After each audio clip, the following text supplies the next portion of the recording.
Allez, on attaque Parashat Vayechi. Alors, on va essayer de bien se concentrer.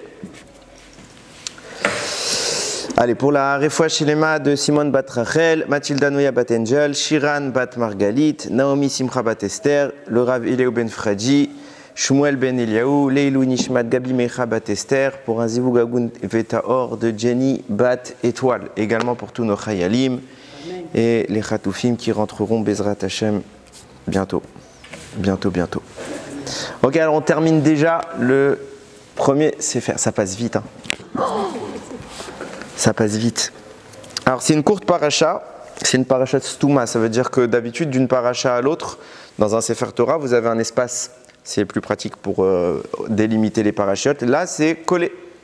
Pourquoi? Parce que les portes de la prophétie se sont fermées à Yaakov, il allait annoncer la fin des temps, il voulait le dire à ses enfants, et au moment où ça s'est produit, eh ben, Hachem lui a retiré les informations pour pas qu'il puisse faire ce dévoilement.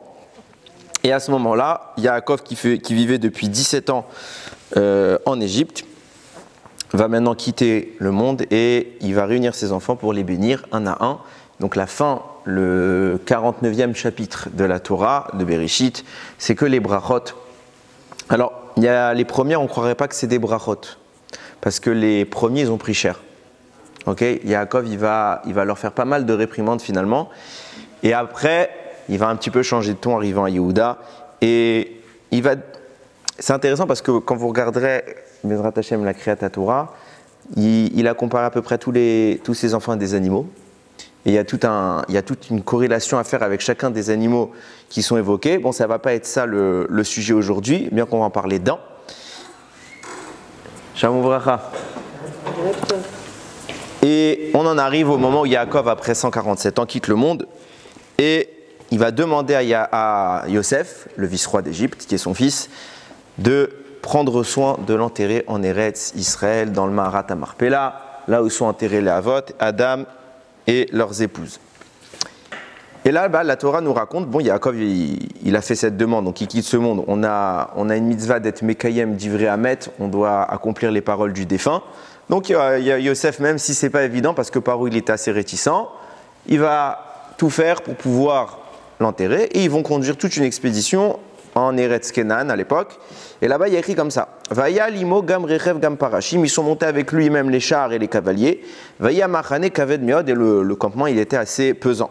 Vaya vu ad Goren à Atad. Ils sont allés dans un endroit qui s'appelle Goren à Atad. C'est ce qu'ils ont mis une aire de battage. Asher bever et Yarden, de l'autre côté du Jourdain. Vaispedusham misped gadol vechaved meod. Ils ont fait là-bas une oraison funèbre très très très importante. C'est Yaakov, c'est pas n'importe qui. Vayas l'aviv evel shimat shamim. Mais il a fait pour son père un deuil de 7 jours. Alors on verra par la suite que ce n'est pas la première partie du deuil qu'il a faite, parce qu'en réalité en Égypte ils ont fait déjà un deuil de 70 jours. Ok? Donc il y a eu 70 jours en Égypte, et une fois qu'il est arrivé dans cet endroit qui s'appelle Goren à Atad, il a fait 7 jours supplémentaires. Vayar Yoshev haaretz hakenani et haevel begoren Atad, et le peuple qui vivait en Kenan, il a vu ce deuil-là. Vayomrou, ils ont dit Evel kaved zele Mitzrayim, c'est un lourd deuil pour le pays d'Égypte. Alken karashema Avel Mitzrayim. L'endroit, il a été appelé Avel Mitzrayim, le deuil d'Égypte. Asher bever et Yarden. Ok, on va un petit peu s'arrêter sur les détails. Il y a toute une Gemara qui parle un petit peu de ce que la Torah ne nous dit pas. Les sages vont être beaucoup plus promptes à nous dévoiler ce qui s'est passé à ce moment-là. Et ils nous diront que là-bas, il y avait eu une guerre. Déjà, ils étaient venus, tous les représentants d'Ishmaël et d'Esav, ils étaient venus, a priori, ça devait mal se passer. Et quand ils ont vu le tombeau de Yaakov, dessus était posé quoi? La couronne de Yosef, qui était représentant d'Égypte. Donc c'est quand même un pays assez imposant. Et là-bas, tous les notables vont voir la tombe de Yaakov avec une couronne posée dessus.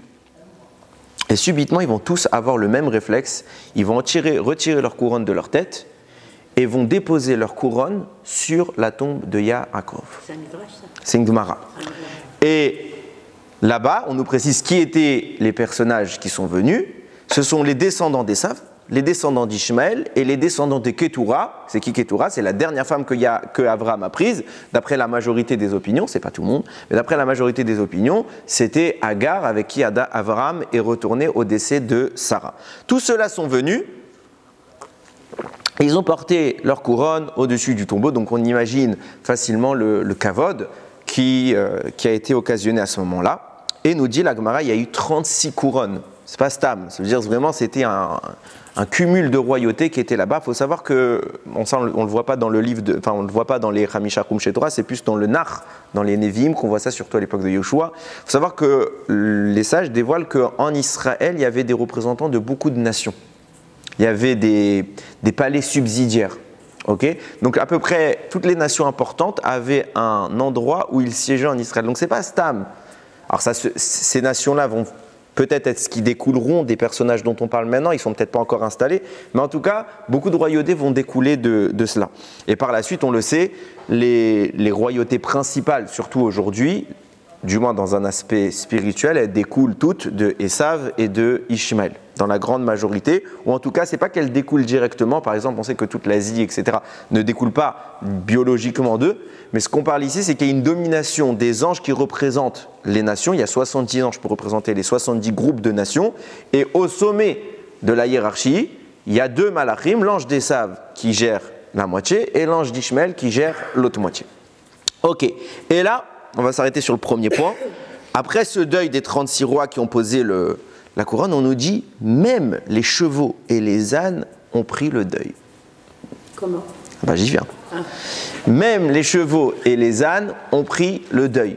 Alors, j'ai regardé dans les commentaires, ils expliquent assez simplement. On dit qu'en réalité, c'est les propriétaires de ces animaux.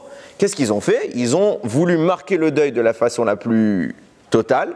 Et même leurs animaux, ils les ont quelque part mis en situation. D'après certains, par exemple le Rif, qui est un commentateur, qui est un décisionnaire halachique, il dit que dans cette Gemara, il explique simplement, on a privé pendant un petit moment les animaux, pendant ce jour-là, au jour de l'enterrement, on n'a pas donné à manger aux animaux pour montrer l'importance de ce qui se passe. Le Maharsha, lui, il dit, on leur a mis des tenues, des couvertures sombres pour montrer qu'il y avait un deuil sur le moment. Ce qui m'a dérangé personnellement, c'est que, bon d'accord, on comprend ce qui est en train de se passer, les animaux sont touchés, mais pourquoi on nous précise que les animaux sont touchés? Si on voulait nous dire que c'est les propriétaires des animaux qui ont marqué le deuil, alors on a compris qu'il y avait un gros deuil. Pourquoi il faut me préciser même les animaux? Genre c'est un enseignement bifnatsmo, hein. C'est pas un enseignement qui découle. Non, on nous raconte, et on insiste en disant il a été enseigné même les chevaux, même les ânes. D'autant que si on va jusqu'au bout des choses, on sait comment la fonction, pour ceux qui ont l'habitude d'étudier un peu la Gemara, on sait comment elle fonctionne, et généralement quand la Gemara précise des choses, soit elle est globale pour tout englober, mais quand elle précise, c'est pour exclure d'autres choses, sinon on ne précise pas. Je m'explique. Si on voulait nous dire que les animaux en général, tous les propriétaires ont marqué le coup sur leur bétail, eh bien on nous aurait dit Behemoth, les animaux.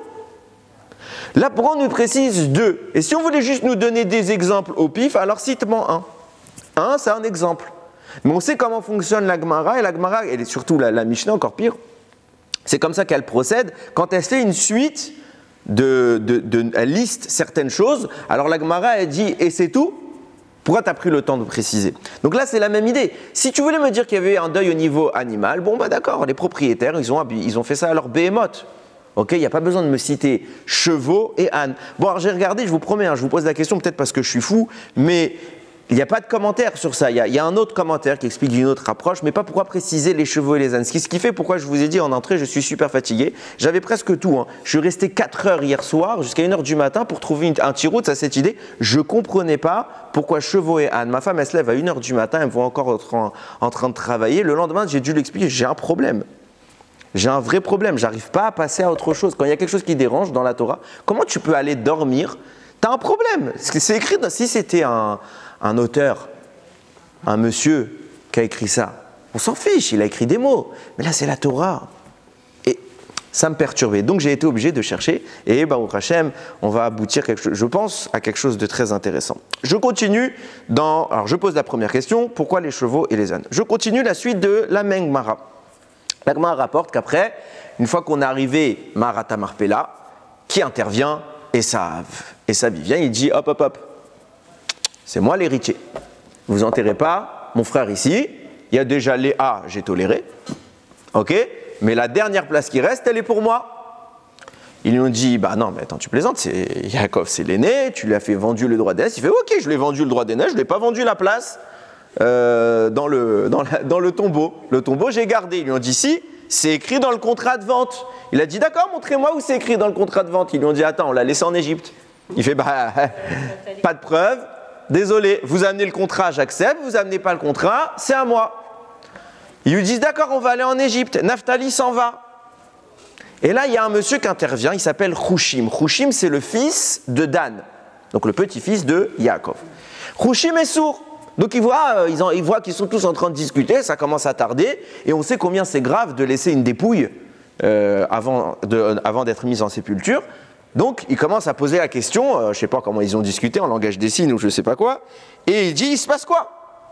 Alors on lui fait comprendre, il y a Esav, il dit que c'est sa place et qu'il ne veut pas. Il fait alors on fait quoi? On laisse papy comme ça allongé devant tout le monde, on va attendre. Il dit non, Naphtali il est parti.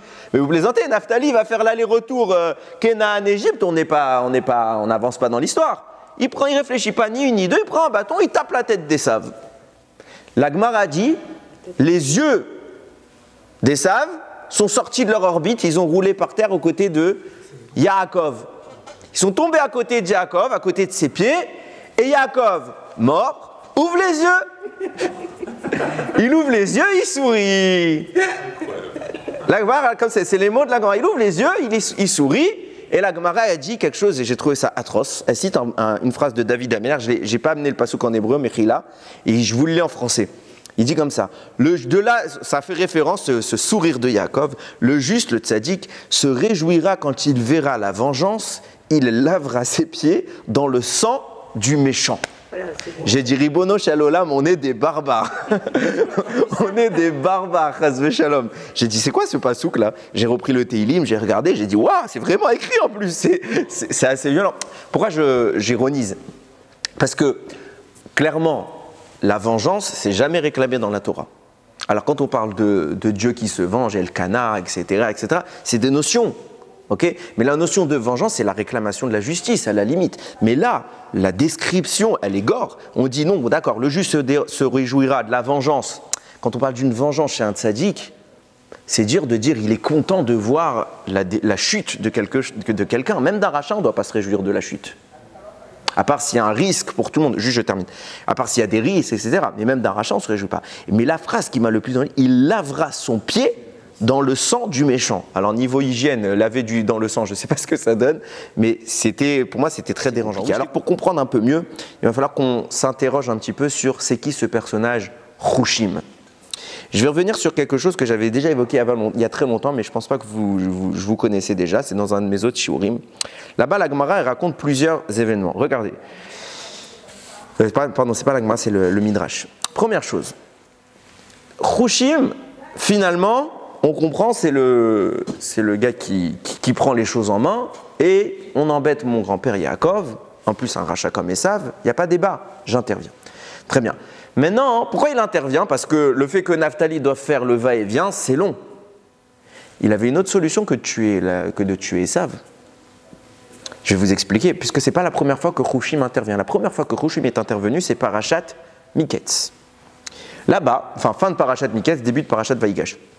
Là-bas, l'histoire nous racontait que Yosef voulait prendre Binyamin en otage et ne plus le rendre, on le prend en esclave. Très bien.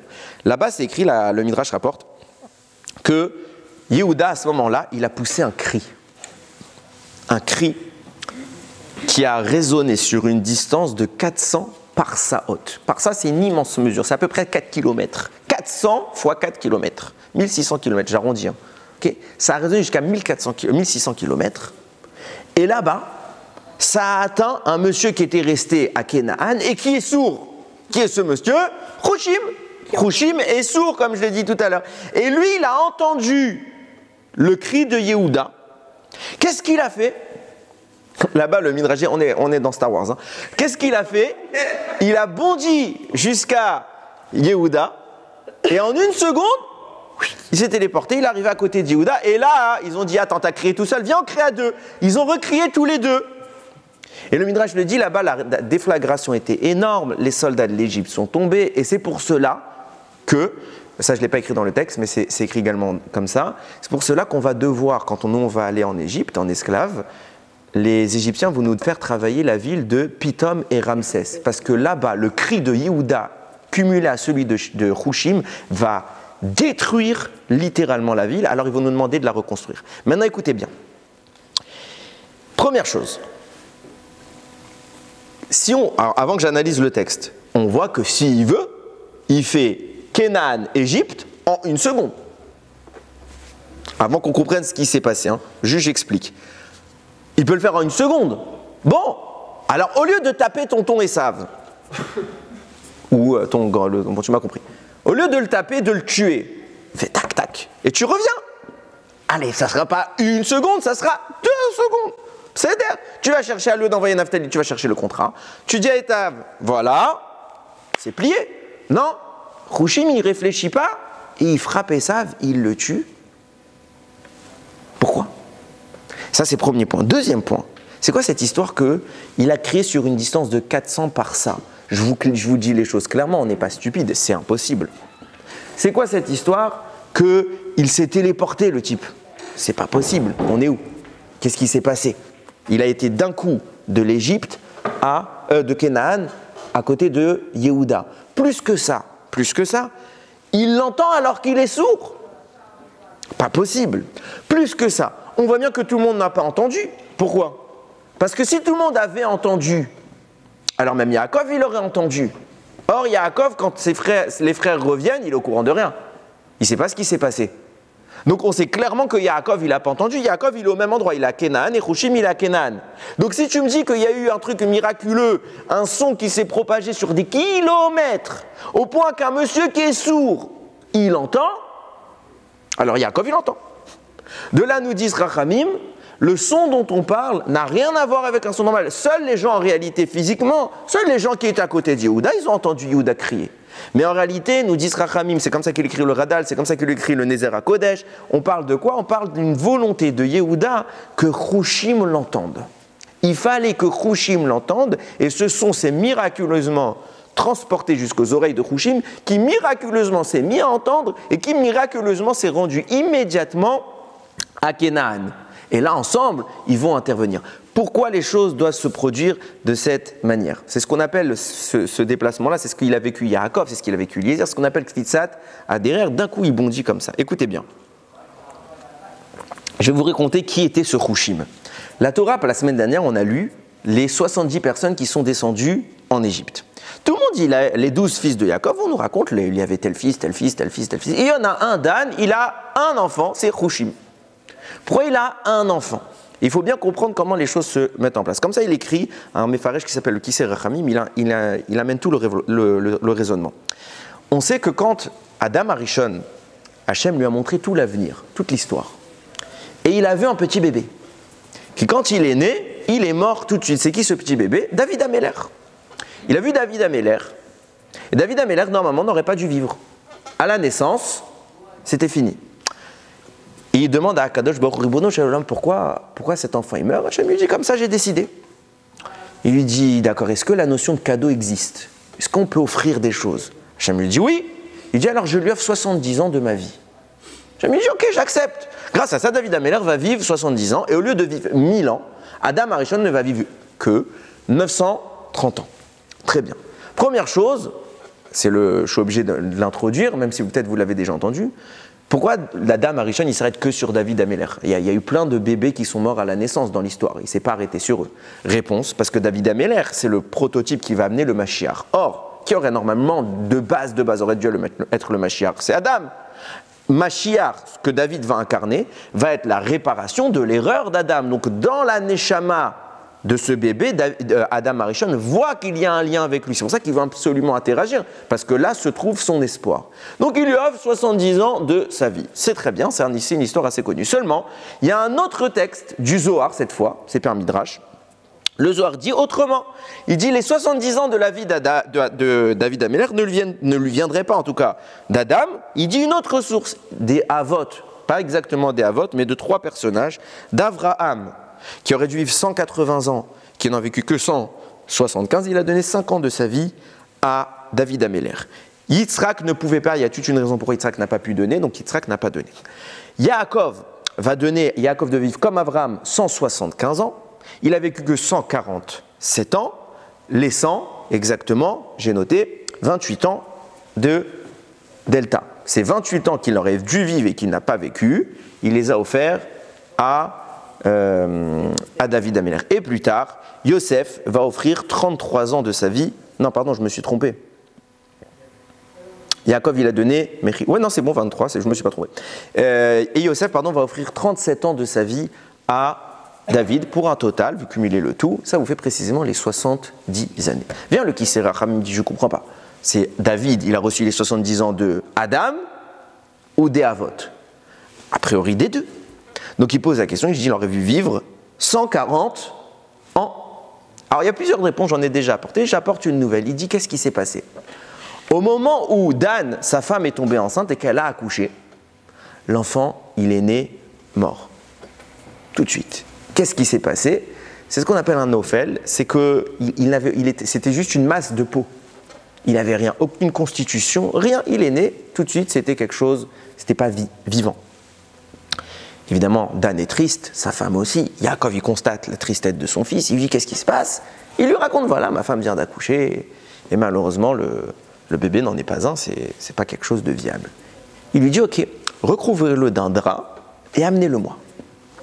Il lui amène, et Yaakov se met à prier à Kadosh Baruch Hu, Ribono Shel Olam.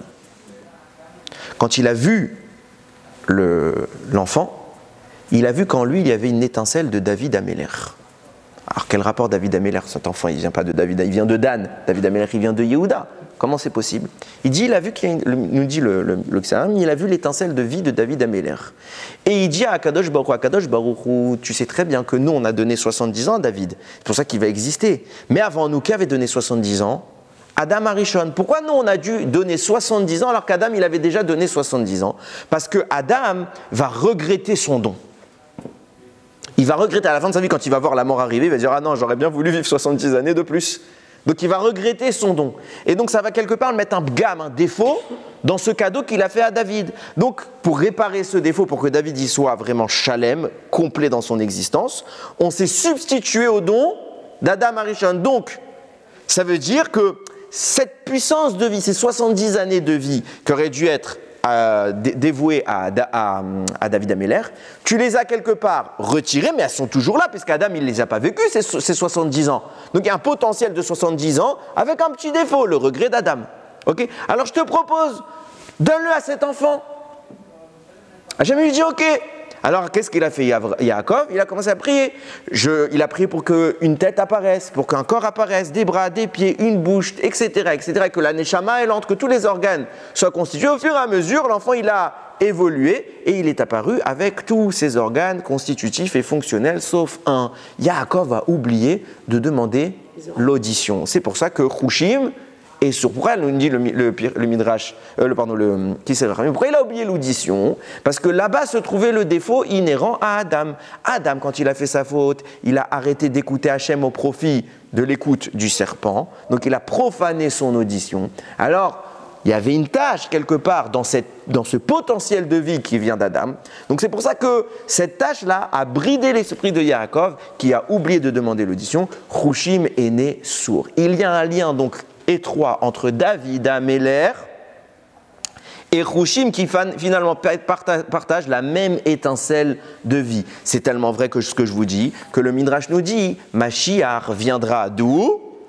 Sa maman viendra de la tribu de Dan et son papa viendra de la tribu de Yehuda. C'est pour ça que Yaakov, quand il a vu cet enfant-là, il a vu une étincelle de Chushim. Et le Harizal rajoute, c'est pour ça que Chushim dans la Torah, il écrit sans le Vav. C'est pas écrit Chet, Vav, Shin, Yud, Mem. C'est écrit Chet, Shin, Yud, Mem, ce qui fait le mot Mashiach.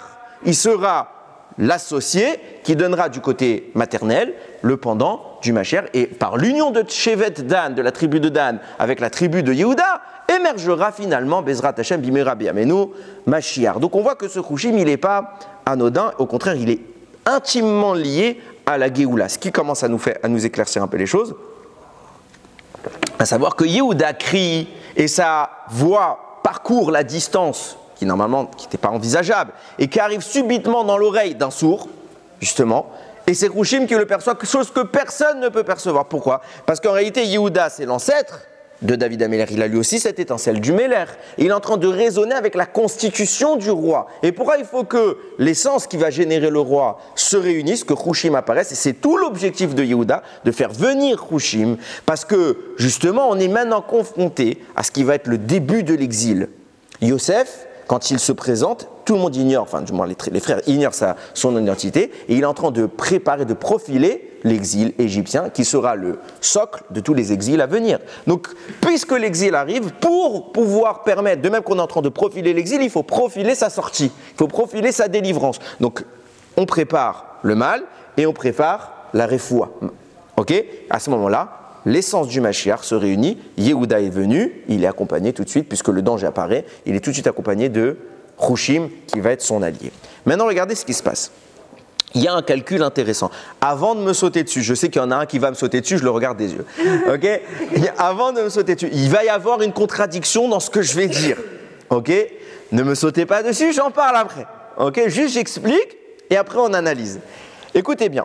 Nous disent Rachamim, quand est-ce que ces produits, ils vont analyser les deux dates. On voit que finalement, je fais un petit récapitulatif, il y a deux événements où Yehuda et Hushim vont apparaître. Premier événement, c'est celui en Égypte, que j'ai dit, que Yehuda fait appel à Hushim qui le rejoint. Deuxième événement, c'est au moment où Hushim va taper la tête des Saves, j'en viens en deuxième instance.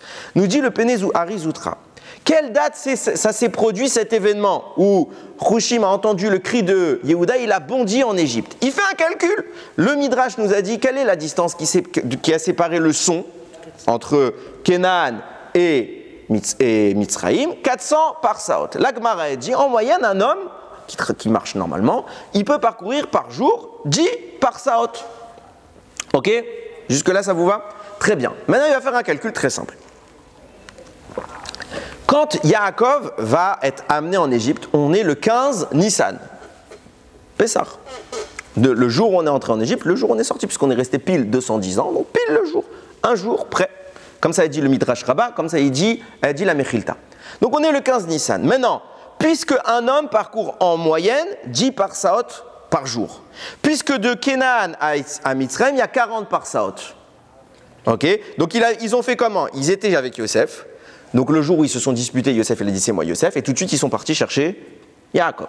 Donc ils ont fait Mitzrayim, Canaan, 400 parsaot. Et puis le jour même, nous dit le Midrash, ils ont pris leur père et le jour même ils sont repartis. Donc ils ont fait Canaan, Mitzrayim, donc 800 parsaot. Jusque-là, je ne me trompe pas, ce n'est pas des calculs trop durs. Sachant qu'un homme fait en moyenne 10 parsaot par jour et qu'il y a 800 parsaot par jour, quel est le temps remis par les peuples juifs pour arriver à faire l'aller-retour ? On déduit que c'est 80 jours. Ok ? Vous suivez jusque-là. Maintenant, on le sait, le Shabbat, on ne peut pas voyager. Donc il y a tous les jours, tous les 6 jours, ils s'arrêtaient, le 7e jour, ils se reposaient. Le temps, vous prenez, ils arrivent le 15 Nissan. Si vous remontez 80 jours en arrière, donc le jour où ils ont crié les deux, okay, en comptant tous les Shabbats qui se sont arrêtés, soit 11 Shabbatot, vous arrivez pile poil, 10 Tevet. Pile poil le 10 Tevet. Qu'est-ce qui se passe le 10 Tevet ? Apparition de l'exil, mise en place du Mashiach. Boule. C'est pas mes mots, c'est lui qui dit. Vous suivez jusque-là ? Très bien. Ça, c'est la première fois que Hushim et Yehuda interviennent sous l'égide messianique. Deuxième fois, quand on arrive à notre paracha, Esav, il fait son malin. Donc, qu'est-ce qu'il dit ? Il dit non, hors de question, etc. Qu'est-ce qu'il fait Hushim ? Il frappe. Vient Tosfot, Masechet Gittin, il dit comme ça, il dit, je comprends pas. C'est vrai qu'il y a une Mara qu'on vient de citer, qui dit que c'est Hushim qui l'a tué. Sauf qu'on a d'autres sources, dans le Yerushalmi par exemple, qui disent que c'est pas Hushim qui a tué Esav. C'est qui a tué Esav ? Yehuda. Yehuda, il lui a mis un coup, il l'a tué. Alors on comprend pas, Hushim ou Yehuda ? Réponse du Tosfot, les deux. Hushim, il n'a pas tué, il a tapé. Et précisément à ce moment-là, les yeux, ils sont tombés. Et une fois qu'il était à terre, Yehuda, il a mis le coup final. Donc on voit que pour se débarrasser d'Esav, qui s'est associé, Hushim plus Yehuda. Deuxième intervention du duo de la Dream Team. Qu'est-ce qui se passe à ce moment-là ? Quel jour on est ? On va refaire un calcul. Il dit, c'est simple. On connaît la date de naissance de Yaakov. Sukkot, premier jour de Sukkot. Les tzadikim meurent et naissent le même jour. Donc Yaakov, il est mort à Sukkot également. Ok? Nous dit la Gemara, c'est pas moi qui dis ça encore une fois pour dire que s'il y a une erreur de calcul, c'est pas de moi. Ok? Nous dit le Khatam Sofer, c'est ça. Maintenant, on va compter à partir de Sukkot. Yaakov est mort à Sukkot. On va compter, parce qu'on a toutes les infos, on va compter quand est-ce qu'a eu lieu son enterrement. La Torah nous dit, il y a eu 70 jours de deuil en Égypte. Donc déjà 70 jours plus tard. À partir de là, ils ont voyagé en Canaan, nous dit le Khatam Sofer qui cite le Ramban. Combien de temps fait le voyage? 8 jours. Je vais expliquer pourquoi après. Avant que vous me sautiez, c'est là qu'il y a l'erreur. Donc ça fait 78 jours. Le Chumash nous dit, avant de l'enterrer, ils ont refait 7 jours de deuil. Donc 85 jours. Donc entre la mort de Yaakov, début de Sukkot, et son enterrement, il y a 85 jours. Si tu prends Sukkot 85 jours plus tard, tu es quel jour?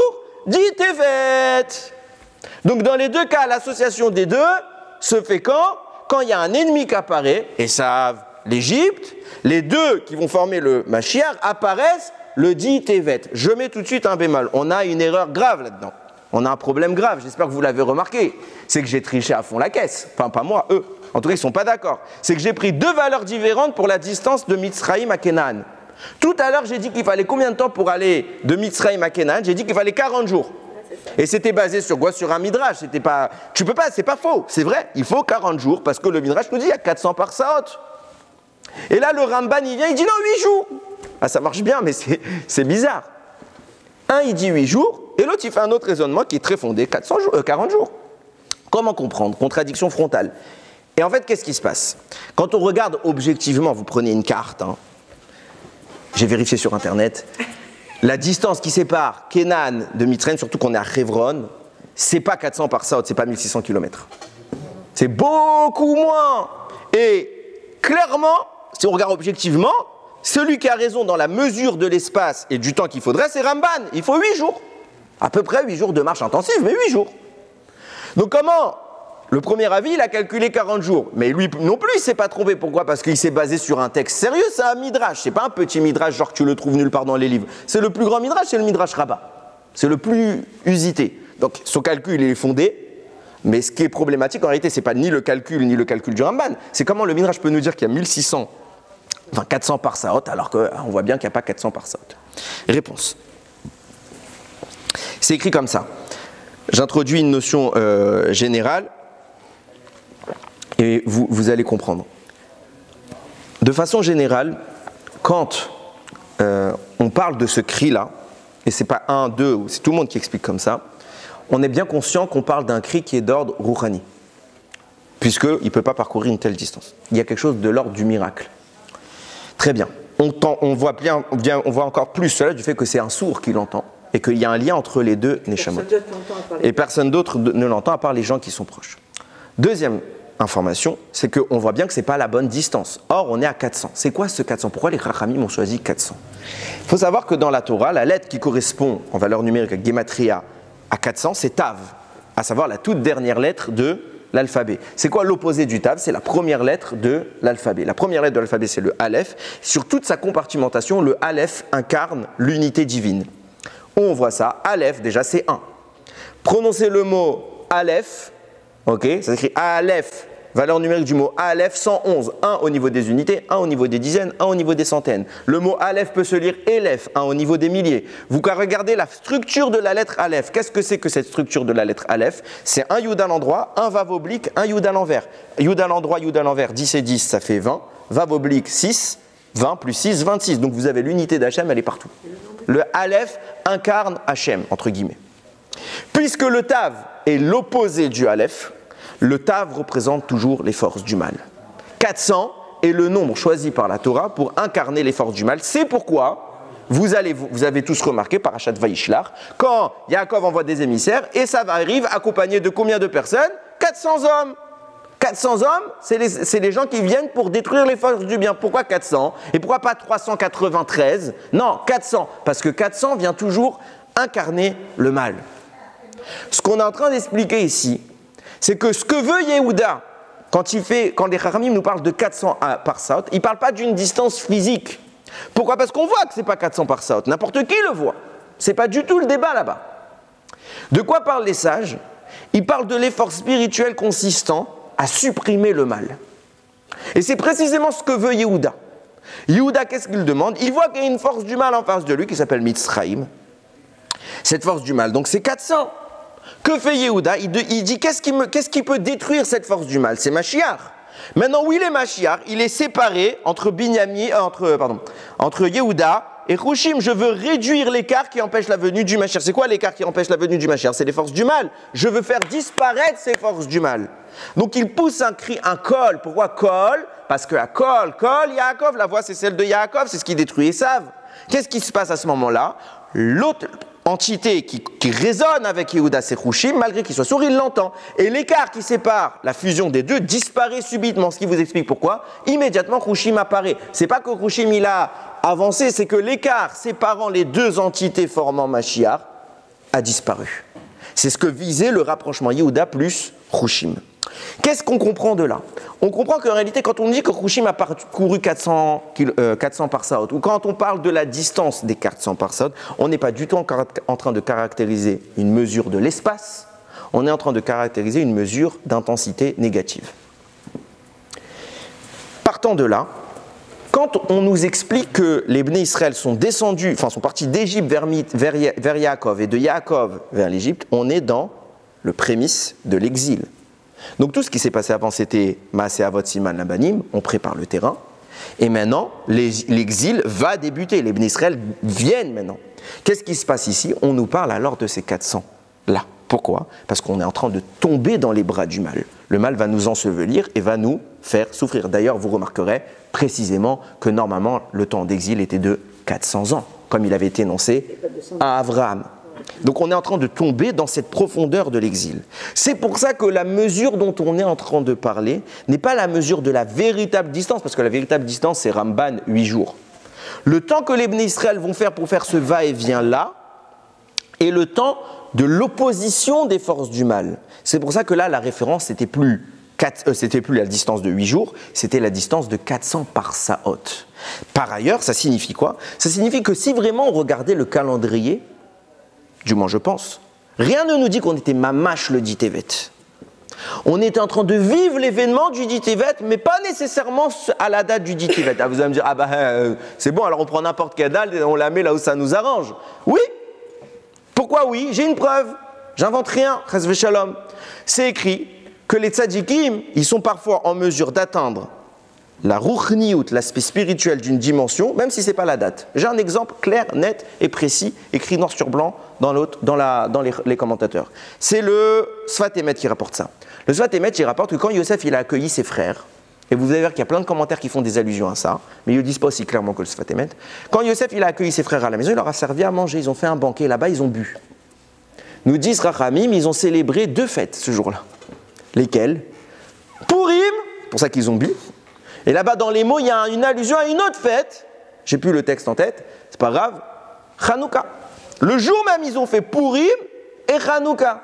Il y a un problème de casting. Hein. Dans le calendrier, il y a quand même quelques jours qui séparent les 2 dates. Comment ça se fait qu'ils ont pu célébrer et Purim et Hanouka? Réponse, le Sfat Emet nous explique qu'ils se sont connectés à des dimensions qui sont tellement hautes où la notion de temps disparaît. Et ils sont en mesure d'accéder à la ruchniout, à l'aspect spirituel d'un événement de l'histoire. Et à ce moment-là, Yosef était en train de produire un immense tikkut, une immense réparation. C'est pour ça qu'il a eu besoin de se connecter à une date qui s'appelle Hanouka. Il a eu besoin de se connecter à une date qui s'appelle Purim. Et bien exactement pareil ici. Qu'est-ce qu'on est en train de produire? On est en train de produire la suppression de l'écart entre Hushim et Yehuda. Cette suppression-là, elle intervient le 10 Tevet. Pourquoi elle intervient le 10 Tevet? 2 minutes. Pourquoi elle intervient le 10 Tevet? Écoutez bien les propos du Khatam Sofer. Le Khatam Sofer, il dit, parce que le 10 Tevet, c'est le Rosh Hashanah, c'est pas ces mots, mais je le reformule comme ça, c'est le Rosh Hashanah du Bet Amikdash. C'est le jour où est décidé, est-ce qu'on prolonge ou pas l'existence du Bet Amikdash? Quel jour la sentence est tombée justifiant que le Bet Amikdash allait être détruit? Il n'a pas été détruit le 10 Tevet, il a été détruit à Tisha B'Av. Mais quand est-ce que la sentence dans le ciel elle a été prononcée? Le 10 Tevet s'est tenu un jugement dans le ciel avec, à côté d'Hachem, tous les anges positifs qui protestaient contre la destruction et qui voulaient maintenir sa présence, et tous les anges négatifs qui ont protesté contre sa présence et qui voulaient obtenir sa destruction, qui a gagné le mal. Et tous les ans, le dit Tevet, Akadosh Baruch Hu réunit les mêmes malachim. Il refait le même jugement. C'est ce qui va se passer Bezrat Hashem vendredi, mais on espère que cette fois on va gagner. Et tous les ans, et Akadosh Baruch Hu, il juge, est-ce qu'on construit le Beth Amikdash ou est-ce qu'on le laisse détruit? Si on est méritant, alors on construit le Beth Amikdash. Si on n'est pas méritant, alors il est à nouveau détruit parce qu'il n'apparaît pas dans le monde. Tous les ans, le dit Tevet. Pourquoi le dit Tevet? Précisément, il fallait que Chouchim se téléporte quelque part à côté de Yehuda, même si ce n'est pas la vraie date. Qu'est-ce qu'on essaye de nous dire par là? On est en train de nous dire qu'on est en train de mettre en place exactement ce procès. D'un côté, les forces d'accusation, celles qui veulent qu'on entre en exil, et d'un côté, les forces de défense, celles qui veulent nous sortir de l'exil. C'est pour ça que d'un côté, vous allez avoir l'entité égyptienne, et d'un côté, vous allez avoir la réunion qui formera plus tard le Mashiach. Maintenant qu'on a tout ça à l'esprit, il va se commencer à se profiler pas mal d'informations. Maintenant qu'on a compris qu'est-ce qui représente Chouchim associé à Yehuda, que tout cela doit se produire le dit Tevet, parce que justement, on est en train de réduire l'écart entre les forces du mal qui empêchent la fusion des deux, on commence à comprendre qu'est-ce qui est en train de se passer au moment de l'enterrement de Yaakov. Le moment de l'enterrement de Yaakov, nous dit le Ben Yehoyada, c'est le jour de la chute de l'empire du mal. Pourquoi? Ça, comme par hasard le dit Tevet. Le jour où Esav meurt, c'est le dit Tevet. Le jour où Yaakov est enterré, c'est le dit Tevet. Mais qu'est-ce que correspond cet enterrement-là? Il correspond au moment où Yaakov sort d'Égypte. Et il n'y retourne plus jamais. Il commence à goûter à ce qu'on appelle la Géoula. Et un détail extraordinaire, c'est que Yaakov mort, il ouvre les yeux. Donc ça veut dire que dans la mort, il connaît la vie. On est en train d'entrer dans une dimension qui est la définition même de l'époque messianique. Donc il se profile énormément d'informations. Et regardez maintenant le détail que j'ai laissé depuis tout à l'heure en suspens. Hein? Ça rentre très bien. D'ailleurs, c'est intéressant parce qu'on a beaucoup de commentaires. C'est une bonne remarque. Parce que beaucoup de commentaires disent la paracha n'aurait pas dû s'appeler Vaïri, parce qu'il va mourir. Oui. On ne devrait pas l'appeler comme dans d'autres endroits, mais on aurait dû l'appeler la mort de Yaakov. Non, Vaïri, il a vécu. Parce que justement, dans sa mort, il va connaître la vie. Mais regardez bien ce qu'il dit le Sod Yesharim. Je me posais la question tout à l'heure. Comment ça se fait que dans l'exemple du deuil des animaux ont été choisis le cheval et le chamor, l'âne? Écoutez bien ce qu'il dit le Sod Yesharim. Il est écrit dans Shirachirim qu'on lit tous les vendredis soirs, les Sousati Berirve Paro Dimitir Rayati.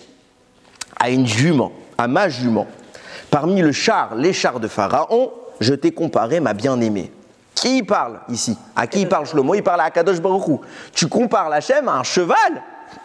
Pourquoi il a comparé Hachem à un cheval attelé au char de Paro?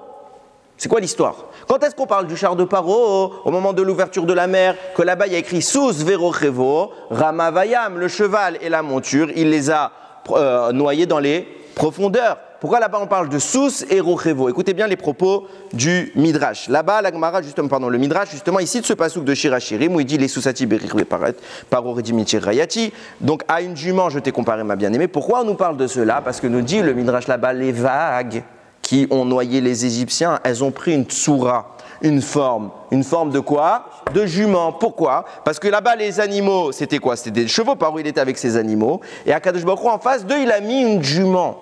Et grâce à ça, ils se sont attirés l'un et l'autre. Et c'est pour ça que c'est écrit que les chevaux, ils couraient vers les vagues. Ils sont fous? Ils vont vers la noyade? Oui, ils couraient vers les vagues parce qu'ils voyaient là-bas quelque chose qui les intéressait. Et Dieu est apparu à ce moment-là sous la forme, enfin Dieu, c'est pas Dieu, mais en tout cas une entité spirituelle est apparue sous la forme de la jument. Qu'est-ce que c'est que cette forme de la jument? Pourquoi Akadosh Baruch Hu fait apparaître une forme? Non, allez, il n'y a pas de problème pour toi, tu as besoin de mettre une photo. Pourquoi Akadosh Baruch Hu fait ça? Nous disent Rachamim. Parce que le premier à avoir été noyé là-bas, c'est qui? C'est l'ange de l'Égypte. C'est écrit ou Mitzraïm et l'Égypte couraient après eux. Les Chachamim disent c'est qui l'Égypte? On aurait dû dire les Égyptiens. Pourquoi on parle de l'Égypte? Parce que c'est d'abord l'ange d'Égypte qui a été puni et qui était le premier à poursuivre les Bnei Israël. Et après, on suivit les Égyptiens. C'est pourquoi le premier à avoir été noyé dans l'eau, qui c'est? L'ange de l'Égypte. Cet ange-là, il est appelé Sous Verochevo.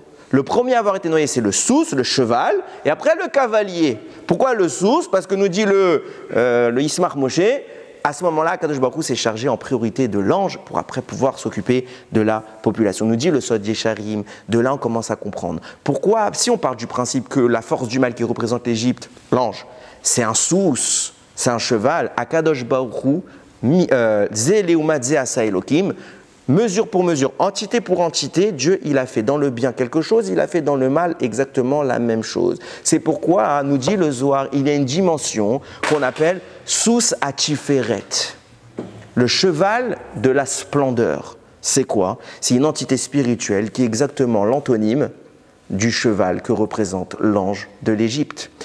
En un côté négatif, il y a un cheval, il existe son pendant positif, c'est aussi ce cheval. C'est pour ça que nous dit Shlomo Améler, les Soussati à mon cheval, je te compare à Kadosh Baruch Hu. C'est pour cela qu'Akadosh Baruch Hu fait apparaître cette entité positive. D'ailleurs, elle apparaît dans de l'eau, En Maïm et la Torah. L'eau est toujours allusion à la Torah, donc ça veut dire que c'est le côté, l'aspect positif de cette notion-là. Et c'est pour cela que les forces du mal égyptien ont bondi vers elle. Pourquoi? Parce qu'on a un principe. Comment le mal existe-t-il? En se nourrissant de l'étincelle de vie du bien. Quand le mal égyptien a été privé du Ham Israël, il a été dépossédé de toutes les étincelles, toutes les Nitzotzot Akdusha dont été retirées.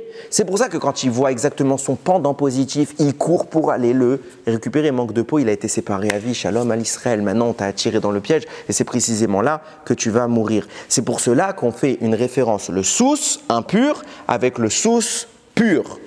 Pareillement, il existe la même notion sur un autre animal, sur plein d'autres animaux. Hein. Mais le deuxième dont on va parler, c'est le Chamor. Nous dit le Mégalé Amoukot. Quel est l'animal qui représente Ishmaël? Les forces du mal qui s'appellent Ishmaël dans le ciel. C'est quoi?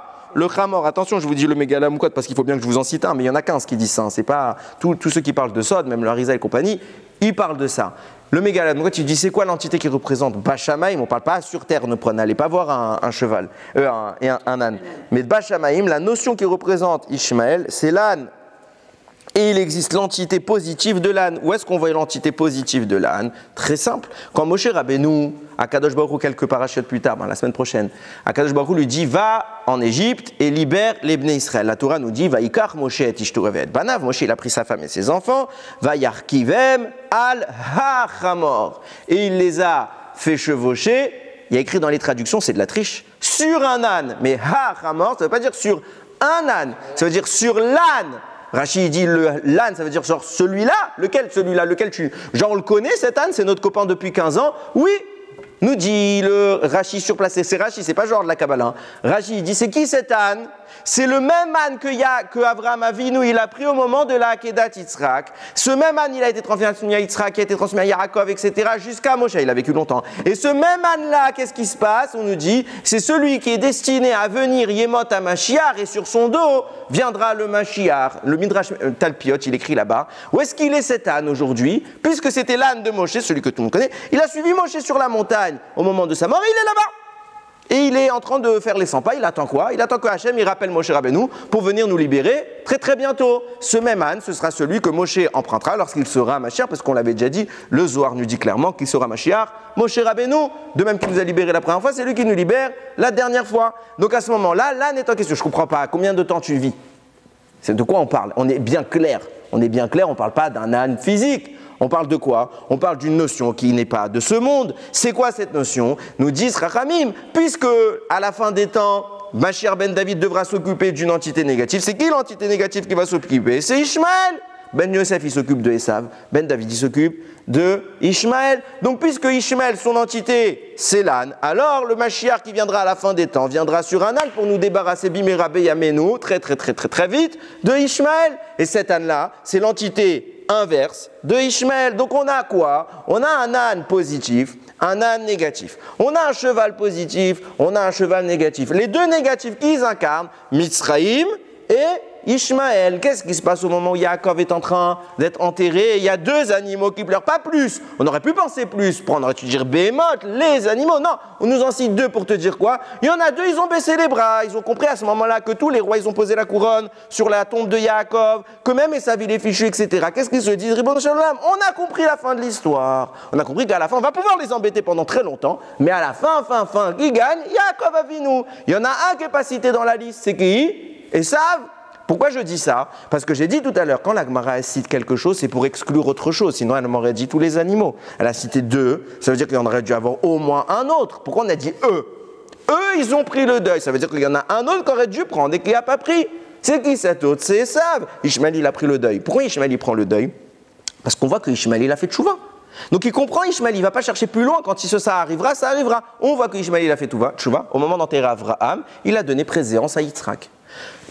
Mitzrayim laisse passer aussi, ils disent on abandonne. Pourquoi? Parce qu'on a vu que Khushim, quand il s'est associé à Yehuda, ils nous ont détruit la ville sans problème. On sait qu'on ne peut rien faire contre eux. Et de toute façon, notre roi actuel, c'est qui? C'est Yosef. On ne peut rien faire. Donc on a compris. Il y en a un qui garde espoir. Il dit moi, j'abandonne pas.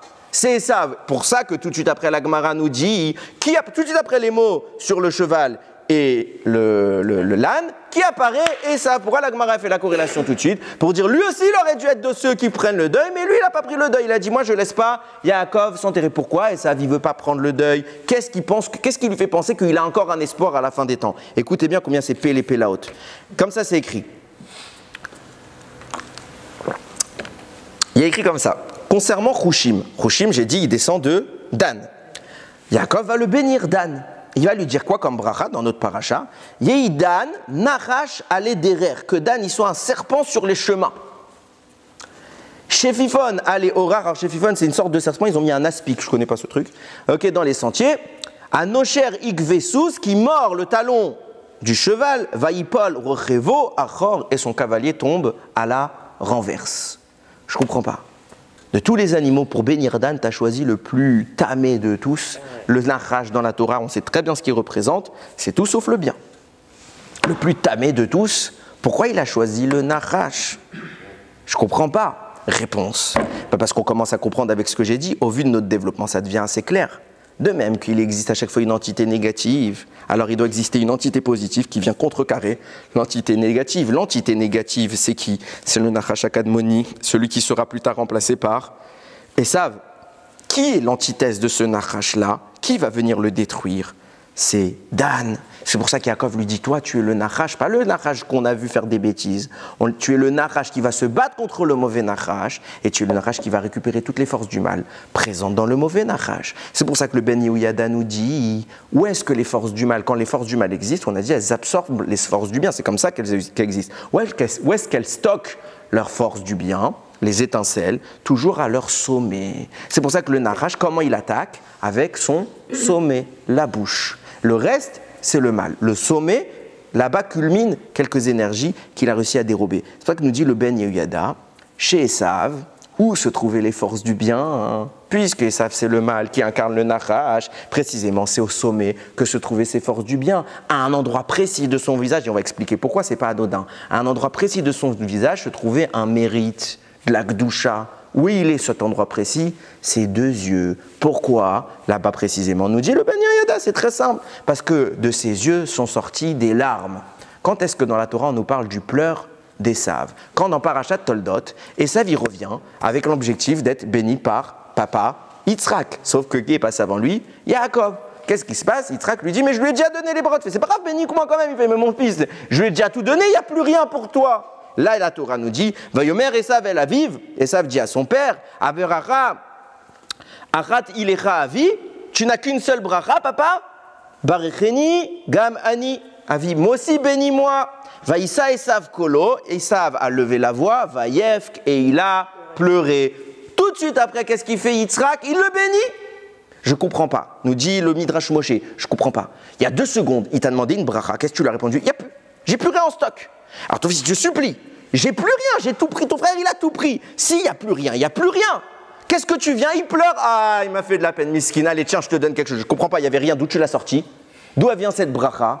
Nous disent, Chachamim Masechet Brachot, page 32, depuis la destruction du Beth Amikdash, les portes de la Tfila se sont fermées. Mais bien que les portes de la Tfila se sont fermées, il est une porte qui est restée ouverte, c'est la porte du pleur des larmes. Que celui qui pleure, même si cette Tfila n'aurait pas dû passer, il peut ouvrir les portes du ciel et cette Tfila elle va être accueillie. Même un rachat comme Esav, il n'y a plus de bracha.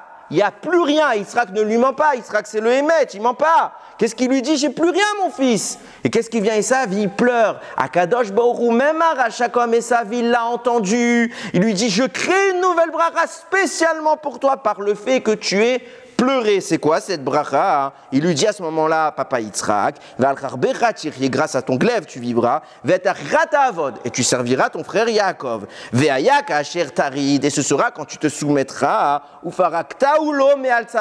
tu pourras t'affranchir du joug de ton frère qui est posé sur ta nuque.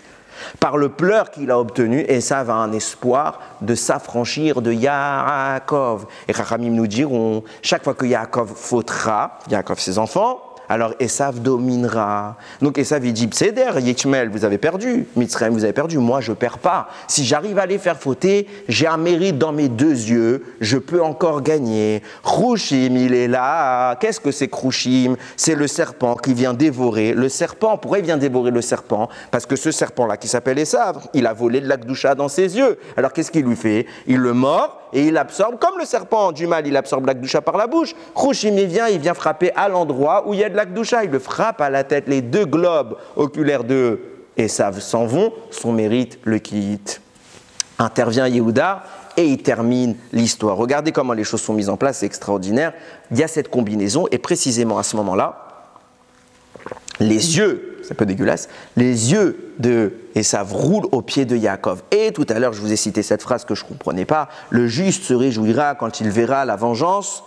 Il lavera ses pieds dans le sang du méchant. De qui on parle? De Yaakov qui est en train maintenant de sourire. Il ouvre les yeux, il voit les yeux de son frère rouler. Il ouvre ses yeux précisément pourquoi? C'est pas qu'on est en train de parler d'une vengeance. Je suis content, t'es mort, nananer, aucun rapport. Je suis content que la justice, c'est quoi la justice? C'est que les étincelles de Gdusha que tu as volées à Adam, qui nous appartiennent, elles me sont maintenant restituées. Donc la justice est faite. Comment cette justice se fait? Parce qu'il y a un serpent qui est venu te mordre. Or, le serpent, où est-ce qu'il mord? Il mord au niveau des pieds. Où est-ce qu'il est blessé, Yaakov? Au niveau des pieds. Pourquoi il est blessé au niveau des pieds? Parce qu'un serpent a attaqué Adam Arishon et l'a mordu. Où est-ce qu'il mord le serpent? À la cheville. Donc, Yaakov est blessé au niveau des pieds. Qu'est-ce qu'il dit le pasouk? Il se lavera ses pieds dans le sang du méchant. Pourquoi on se lave les pieds dans le sang? On se lave les pieds dans le sang? Non. La mort du mal, c'est le moyen de nous affranchir du vol que le mal nous a pris. Et là, on est lavé de l'Avera d'Adam Arishon. Par quoi? Par la destruction des forces du mal, du Nachash, de Esav et compagnie. À ce moment-là, là où Esav perd son couard dans les yeux, Yaakov ouvre ses yeux. Et il voit et il sourit. La Géoula est amenée. Donc la Gdusha d'Esav est importée au Marat Marpella. Yaakov complète le tikkun d'Adam Arishon. Qu'est-ce qui se passe? Nous disent Chachamim Masechet Ta'anit. Yaakov Avinu Lomet. Yaakov Avinu n'est pas mort. Une explication qu'on pourrait donner à ça, c'est qu'en effet, il était mort. Mais quand la faute que représente le serpent a disparu, la mort s'en va avec. Yaakov se réveille et il entre vivant dans Marat Marpella. Et c'est exactement ce que je dis depuis tout à l'heure. C'est le profil de la confrontation qu'il y a le dit Tevet. Bezrat Hashem, Chas Veshalom, ça dépend de comment on va le vivre. On arrive vendredi, ce sera le dit Tevet. Pourquoi je dis Bezrat Hashem? Parce que ça peut être un moment de deuil, mais ça peut être un moment où la victoire annuelle d'Esav prend fin. Tous les ans, il gagne. Il est bon, il gagne. Nous, on est nuls. Mais si on fait les efforts, c'est quoi les efforts, Bassof? C'est quoi le travail? Ben, c'est ça, en fait. Quand tu regardes en finale, regardez, on a une belle histoire, on a un beau livre qui s'appelle la Torah, c'est bourré d'histoires. Alors quand tu demandes à des historiens, on croit que c'est un livre d'histoire, des fables. Pour nous, quand on analyse en profondeur, on voit que c'est tout sauf de l'histoire. On s'en contrefiche de l'histoire. À chaque fois, en filigrane, qu'est-ce qui est installé? Tikkun, tikkun, tikkun, tikkun, réparation, gdusha, gdusha. Toute la vie des Avot, c'est pas un joli mariage, Rachel, Léa, Abraham, Sarah, etc. Non, c'est pas une love story. Enfin si, c'est une love story, entre nous et Hachem. Entre nous et Dieu. Sauf que ça fait 5785 ans que Dieu, il attend que nous, on lui rende un peu son amour. Alors arrive le dit Tevet, Bezrat Hashem, on va jeûner. Ou peut-être que si on fait les choses comme il se doit, on va célébrer. Yiratson, Kakadosh Baruch Hu, ce jour-là, il voit les efforts de ses enfants. Bimera Be'aminu, Mashiach, il va venir. Mitzrayim, on a déjà fini. Bon, même s'ils aiment bien faire les malins actuellement, on a déjà fini. Ishmael, on n'a pas fini. Esav, on n'a pas fini. Mais pour Hachem, c'est un claquement de doigts. Jusqu'à la fin, Esav, il embête. Arrive Mashiach, un coup dans la tête, fin de l'histoire. Alors le Hamor, ça fait longtemps qu'il attend à côté de Moshe Rabbeinu. On attend vite qu'Akadosh Baruch Hu lui demande de sortir, qu'il saisisse ce Hamor, qu'il vienne, et qu'en lieu et place d'un dôme doré, on aura un Mashiach qui viendra reconstruire notre Bet Hamikdash. Bimera, Be'amenu, Ba'or Adonai Leolam. Amen, Ve Amen.